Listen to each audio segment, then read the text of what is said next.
Good morning student बेटा। और देखिए आगे चलते हैं। तो बेटा अब तक हम पिछले लेक्चर में ये पढ़ रहे थे कि जो आपके डाई हैलोजन जो व्युत्पन्न होते हैं उस डाई हैलोजन व्युत्पन्न से उसका हमने क्लासिफिकेशन किया था बेटा। क्लासिफिकेशन में आपको पता है अगर हैलोजन एक ही कार्बन पर हो तो बेटा उसको हमने नाम दिया था बेटा जेम डाई हैलाइड। अगर हैलोजन परमाणु पास वाले समीपस्थ कार्बन पर लगे हो उसको बेटा हमने दिया था बिस्नल डाई हैलाइड या बिस डाई हैलाइड। और अगर हैलोजन परमाणु प्रथम कार्बन पर और कार्बन श्रृंखला के अंतिम कार्बन पर लगा हो उसको बेटा हमने नाम दिया था क्या अल्फा ओमेगा डाई। उसके बाद बेटा हमने जेम डाई हैलाइड बनाने की विधि पढ़ी थी। उसमें हमने कोई भी एक कार्बोनिल कंपाउंड लिया था और कार्बोनिल जो समूह है उस कार्बोनिल समूह की सहायता से बेटा हमने बनाया था जेम डाई हैलाइड। उसके बाद बेटा हमने ग्लाइकॉल से बनाया था। उसके बाद बिस्नल डाई हैलाइड में हमने हैलोजन की मदद से बेटा हमने बनाया था बिस्नल डाई हैलाइड। एक बेटा इसमें एक और रह गया बीच में, हमने बेटा एल्काइन पर जो HX का जो एडिशन कराया था उसको बेटा हमने मार्कोनी-कॉफ रूल के हिसाब से वहां पर हमने उसका एडिशन किया था। उसके बाद बेटा हम आगे चले थे और हमने बेटा एक महत्वपूर्ण नेम रिएक्शन पढ़ी थी जिसका नाम था हुन्स-डिकर अभिक्रिया। कई किताब में हुन्स-डिकर लिखा होता है, आपकी किताब में हुन्स-डिकर लिखा हुआ है, कोई मतलब नहीं है सर पास, ठीक है। उसमें आपने पढ़ा था कि जो डाई कार्बोक्सिलिक अम्लों के जो सिल्वर लवण होते हैं उस सिल्वर लवण की अभिक्रिया जब हम ब्रोमीन से कराते हैं CCl4 की उपस्थिति में तो वहां पर बेटा हमको मिला था अल्फा ओमेगा डाई हैलाइड। यहां पर CO2 गैस बाहर निकली और साथ में बना बेटा आपका AgBr सिल्वर ब्रोमाइड या सिल्वर हैलाइड जो भी आपने काम लिया होगा। अब बेटा ये बनाने की विधियां तो पूरी हो गई। उसके बाद बेटा आपका आता है भौतिक गुण। क्या आता है बेटा भौतिक गुणधर्म। भौतिक गुणधर्म भौतिक गुण। अब देखिए बेटा भौतिक गुणों में ऐसा कुछ खास नहीं है, बस इतना याद रखें कि ये जो होते हैं ये बेटा जल में तो क्या होते हैं अवघनशील होते हैं, जबकि कार्बनिक विलायकों में क्या होते हैं बेटा विलय हो जाते हैं और जल से थोड़ा भारी होते हैं बस। और ऐसा कोई फिजिकल प्रॉपर्टीज में है नहीं है, आप बुक से भी पढ़ सकते हैं। अब देखिए अब बेटा हम आते हैं नेक्स्ट हम आते हैं बेटा इसके रासायनिक गुणों। क्या आते हैं बेटा इसके हम आते हैं इसके रासायनिक गुणों पर यानी कि केमिकल प्रॉपर्टीज रासायनिक गुणधर्म। रासायनिक गुणधर्म की बात करें तो अगर आपको यहां ध्यान रखने की बात ये है अगर हम यहां पर जेम डाई हैलाइड क्या लेते हैं जेम डाई हैलाइड यानी कि एक ही कार्बन पर दोनों हैलोजन लगे हुए हैं। अगर जेम डाई हैलाइड है अगर हम इसका क्या करा देंगे हाइड्रोलाइसिस यानी कि हम इसका जल अपघटन कराते हैं इसकी प्रेजेंस में एक्वस KOH जलीय KOH की प्रेजेंस में अगर हम इसका जल अपघटन करा दें तो तुम्हें याद रखना है बेटा यहां से बनेगा आपका एल्डिहाइड। क्या बनेगा बेटा एल्डिहाइड। यहां से बनेगा बेटा आपका एल्डिहाइड।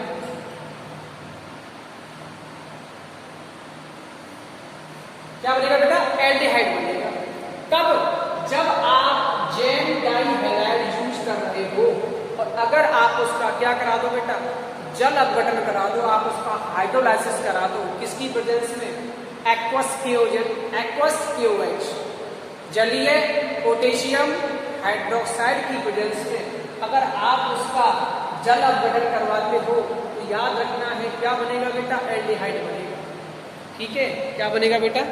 एल्डिहाइड। अब ये जो एल्डिहाइड है, ये जो आपके सिलेबस में है, आप इसको एल्डिहाइड में भी पढ़ोगे, वहां फिर ये एल्डिहाइड बनाने की विधियों में काउंट हो जाएगी। ठीक है, तो देखिए क्या रिएक्शन है इसमें।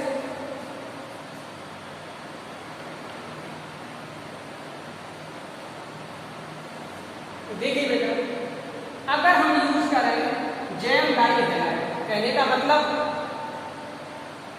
CH3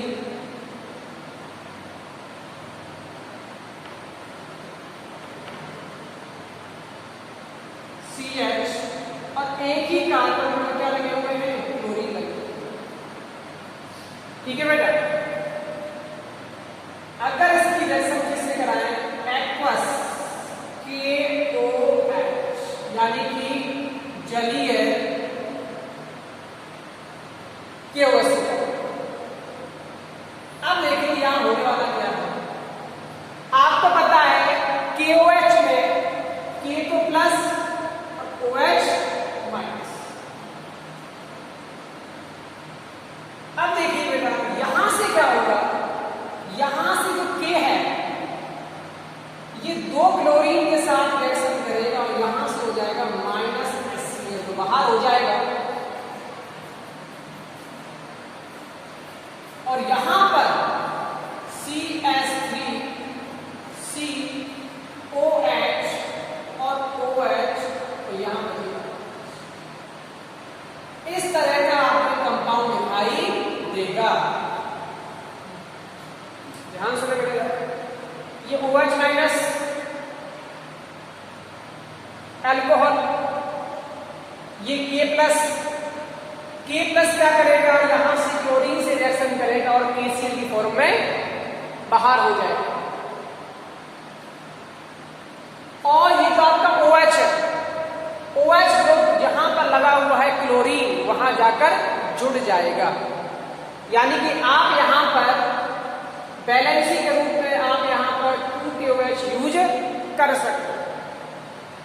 ठीक है बेटा, तो देखिए, और यहां से ये 2KCl बाहर हो जाएगा। अच्छा देखिए गौर से, ये जो आपको दिख रहा है, दिख रहा है कौन सी? ये जो आपको दिख रहा है, ये जो स्पीसीज है, जरा से गौर से देखिए।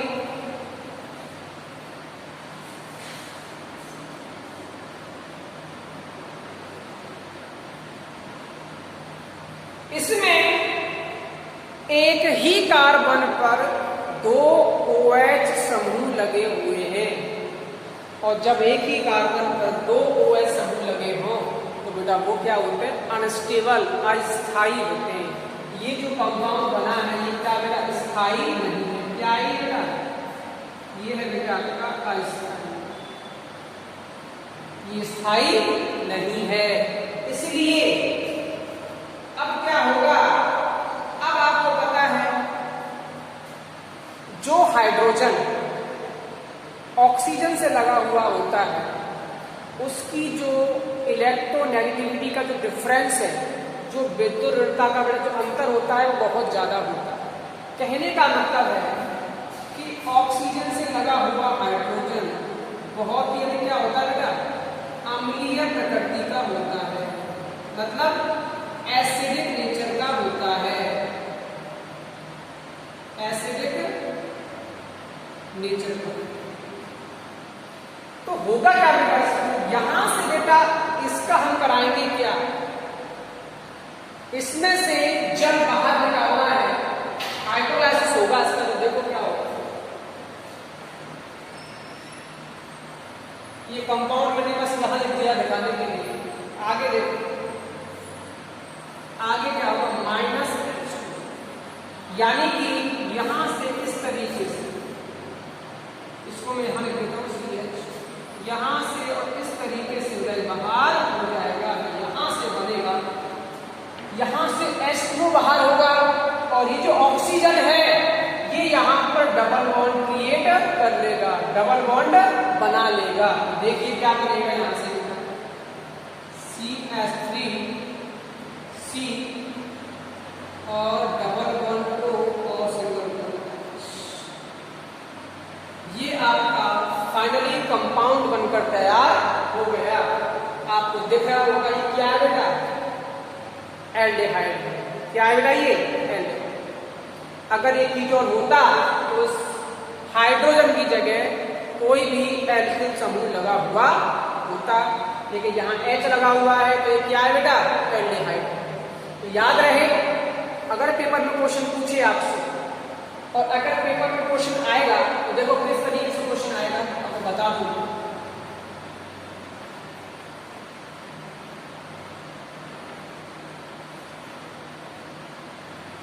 यहां पर तुम्हें कोई कंपाउंड देगा, जैसे CH3 CH Cl2, इस तरीके से लिखा मिलेगा, और एरो के ऊपर बेटा लिख सकता है aqueous KOH, aqueous NaOH, aqueous AgOH लिख सकता है। तो आप समझ जाना तुरंत ही, यहां से जो फाइनल प्रोडक्ट बनेगा वो तुम्हारा क्या बनेगा बेटा, वो आपका बनेगा एल्डिहाइड। क्या बनेगा बेटा, एल्डिहाइड बनेगा। ठीक है बेटा, अब आते हैं हम नेक्स्ट।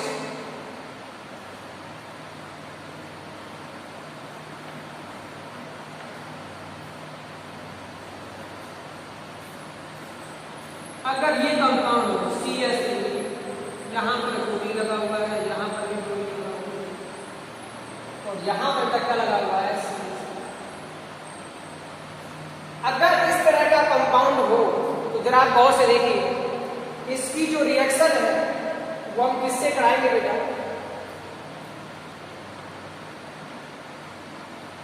aqueous KOH से कराएंगे। तो देखिए क्या प्रोडक्ट, अब देखिए यहां भी वही सेम कंडीशन आएगी, यहां से दोनों क्लोरीन बाहर जाएंगे,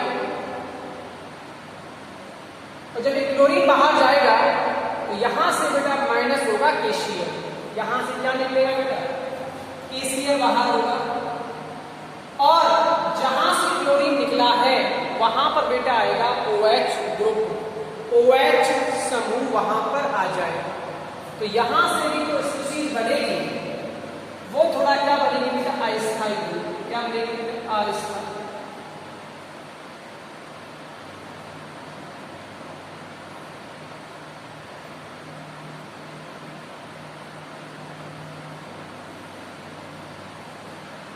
आपको पता है यहां से फिर वही ये जो प्रजाति है, ये जो बनी है, ये क्या है बेटा, अस्थायी है।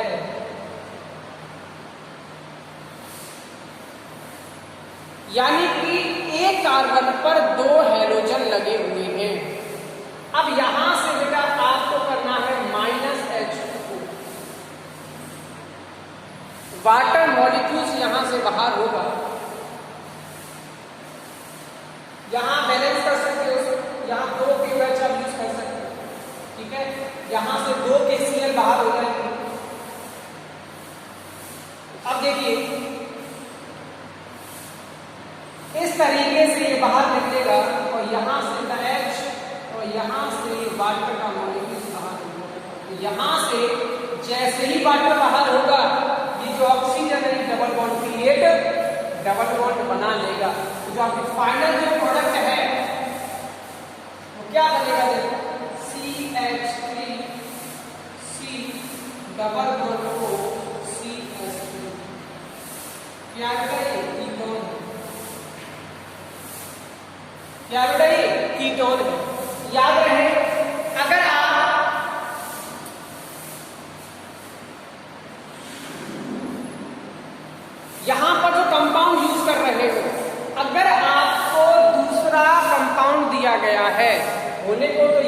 नेचर क्या है, जेम डाई हैलाइड ही है, लेकिन याद रखें इसका जो IUPAC नाम है वो क्या है, 2,2 डाई क्लोरो, कितने कार्बन बनेगा, 3, तो क्या बोलेंगे, प्रोपेन। अगर 2,2 डाई क्लोरो क्या दे रखा हो, प्रोपेन दे रखा हो, तो याद रहे यहां से क्या कंपाउंड बनेगा बेटा, आपका कीटोन बनेगा। क्या बनेगा बेटा, कीटोन बनेगा। और अगर आपका ये कंपाउंड हो CH3 CH, यानी कि 1,1 डाइक्लोरो एथेन, तो आप समझ जाओगे यहां पर जो प्रोडक्ट बनेगा वो क्या बनेगा बेटा, आपका एल्डिहाइड। ठीक है बेटा, अब आगे देखिए।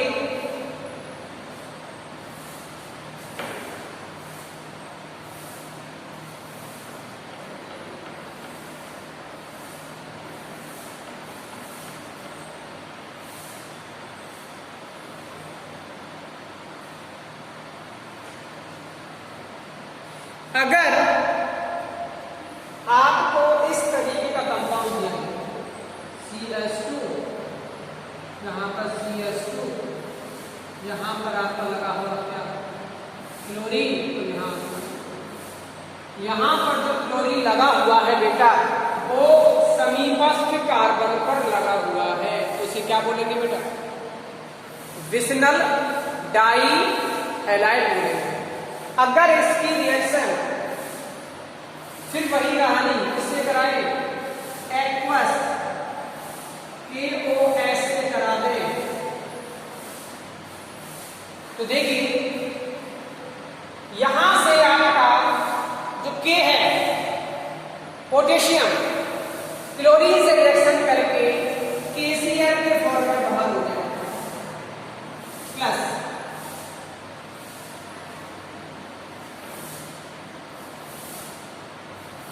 और यहां से बनेगा बेटा KCl प्लस। अब यहां पर जो क्लोरीन लिखना है वहां पर बेटा कौन आएगा, OH ग्रुप, यानी कि यहां से बनेगा CH2 OH। फिर आपके पास एक हीरा प्रोडक्ट और एक हीरा, यहां आप इसको बैलेंस कर सकते हो, आप यहां पर 2 लगा दीजिए और यहां भी आपको 2 लगाना। ठीक है बेटा, देखिए यहां से आपको दिख रहा होगा कि इस कंपाउंड में और इससे पहले बने दोनों ही कंपाउंड में बहुत ही डिफरेंस है। ठीक है, वहां पर एक ही कार्बन पर दोनों OH ग्रुप लगे हुए थे, लेकिन यहां पर दोनों ही जो OH ग्रुप हैं वो एक ही कार्बन पर लगे हुए हैं। तो यहां से यही इसका मतलब क्या होगा, प्रोडक्ट होगा, इसका नाम क्या है, एथिलीन ग्लाइकॉल।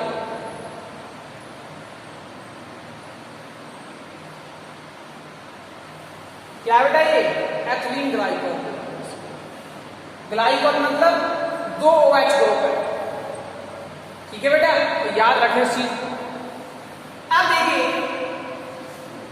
यहां से आपको बस इसमें इतना याद रखना है कि अगर 1,1 डाई क्लोरो दे रखा हो तो वहां पर तो एल्डिहाइड बनेगा, और अगर 2,2 डाई क्लोरो एथेन हो, सॉरी प्रोपेन हो, तो वहां से बनेगा क्या, कीटोन बनेगा, और इसमें क्या बना बेटा, ग्लाइकॉल। ठीक है, अब देखिए नेक्स्ट आपका आता है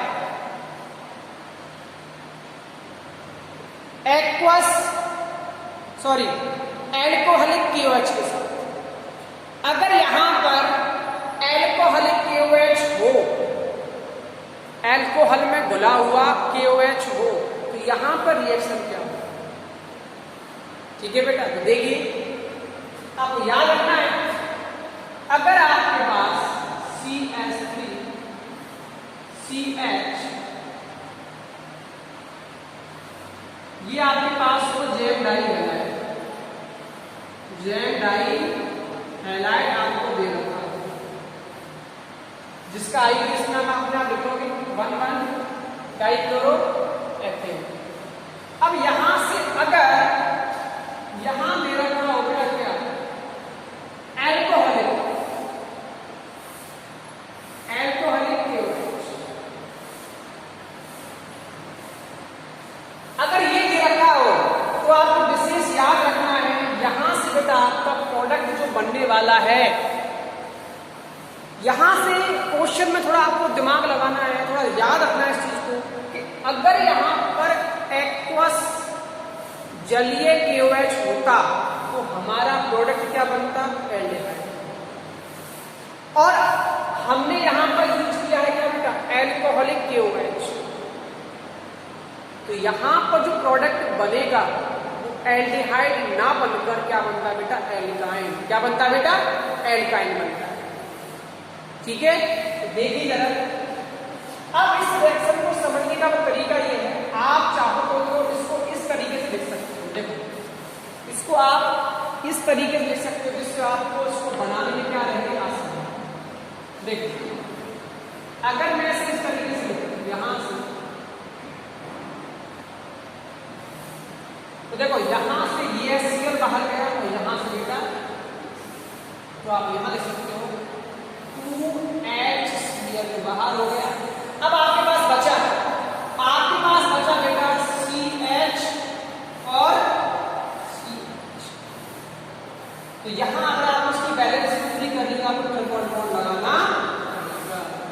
तो ये है बेटा इसका, यानी कि आपको विशेष बात यही याद रखनी है कि आपको ये प्रोडक्ट पेपर में दे दें और यहां पर अगर गलती से वो लिख दे एक्वस KOH, तो प्रोडक्ट अलग बनेगा, क्या बनेगा, एल्डिहाइड। और अगर यहीं पर वो लिख दे एल्कोहलिक KOH, तो क्या बनेगा बेटा, एल्काइन बनेगा। बस यही समझने की हो, ठीक है बेटा। अगर आप वो इस तरीके से दे, जैसे कि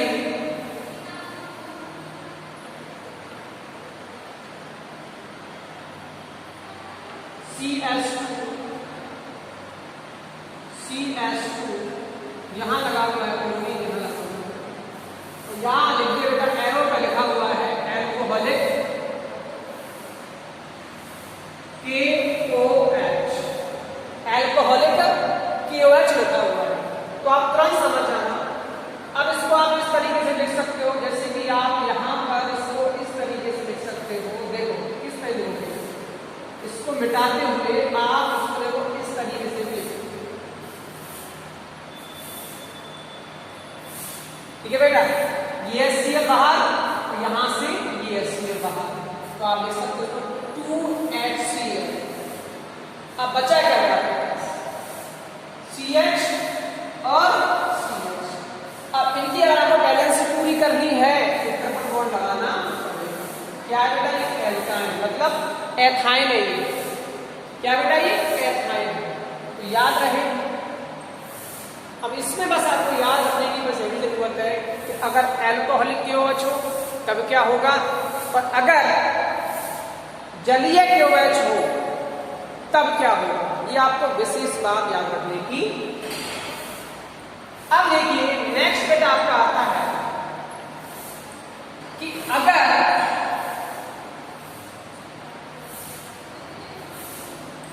यहां पर हम जो रिएक्शन कर रहे हैं, अगर उसमें हम यूज करें बेटा जिंक का, इसका बेटा जिंक का अगर हम यूज करें तो यहां से जो प्रोडक्ट बनेगा उस प्रोडक्ट में अगर हम लेते हैं क्या बेटा, अगर हम लेते हैं जैम डाई हैलाइड, देखिए क्या प्रोडक्ट बनेगा। अगर आप ये यूज करते हो, जैसे कि आपने यूज किया CH3, ये कब, ये बेटा जब है जब आप रिएक्शन किससे कराते हो, जिंक से रिएक्शन, जिंक से अल्यूमिनियम। किसकी उपस्थिति में बेटा, मैथेनॉल की उपस्थिति। मेथेनॉल। इस अभिक्रिया को हम क्या बोलते हैं? विहैलोजनीकरण। और इससे जो पहले वाली है, पहले वाली मतलब आपने जब CH3 ClClH इसकी रिएक्शन आपने किससे कराई? एल्कोहलिक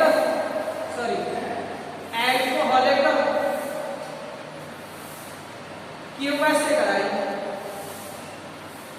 ठीक है। तो यहां पर जो प्रोडक्ट बना था कौन सा? HCl। तो यहां क्या बना था बेटा? एथाइन। इस वाली अभिक्रिया को क्या बोलते हैं?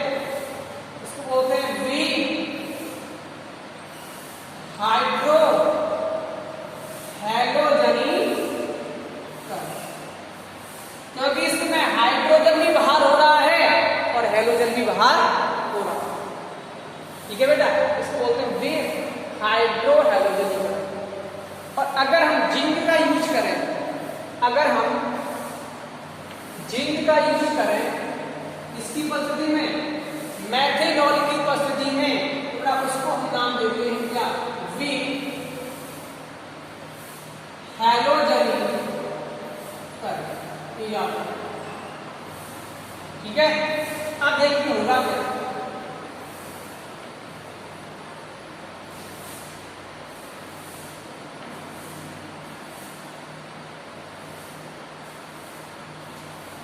अगर आप यहां पर यूज कर रहे हो CH3 CH, यहां पर लगा हुआ है क्लोरीन, यहां पर क्लोरीन लगा हुआ है, यहां पर ये बेटा आपका जैम डाई हैलाइड।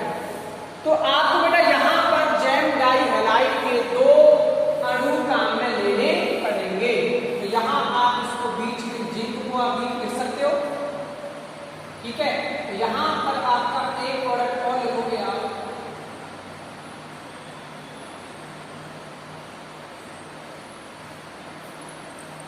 देखिए क्या होगा। यहां से जिंक है, ये इस तरीके से क्लोरीन को लेता हुआ और बाहर हो जाएगा, तो आपका बनेगा बेटा ZnCl। अब आप इसे बैलेंस कर सकते हैं। अब यहां से प्रोडक्ट क्या बनेगा? देखो बीच वाला सारा गायब हो गया, बचा क्या आपके पास बेटा? आपके पास बचा यहां से CH3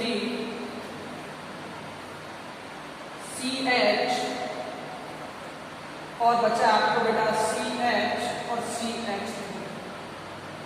अगर आपको इन दोनों को जोड़ना है तो यहां पर आपको बेटा डबल बॉन्ड लगाना पड़ेगा। ये बेटा आपका फाइनल प्रोडक्ट है। इसका नाम क्या है? इसका नाम है ब्यूट2E। क्या बोलते हैं इसको? ब्यूट2E, ठीक है बेटा। 4 कार्बन है और दूसरे कार्बन में क्या लगा हुआ है? Double bond. क्या बोलेंगे इसका? ब्यूट2E बोलेंगे। अब यहां पर इस अभिक्रिया को अगर आप ध्यान से देखें तो तुम्हें एक बहुत ही अच्छी बात देखने को मिलेगी। देखो क्या मिलेगी, हमने जो इसमें एल्किल हैलाइड, जो डाई एल्किल हैलाइड जो हमने इसमें यूज किया है, वो केवल 2 कार्बन वाला ही हैलाइड हमने इसमें यूज किया था। लेकिन यहां पर जो प्रोडक्ट बन रहा है, उस प्रोडक्ट में अगर आप जरा ध्यान से देखें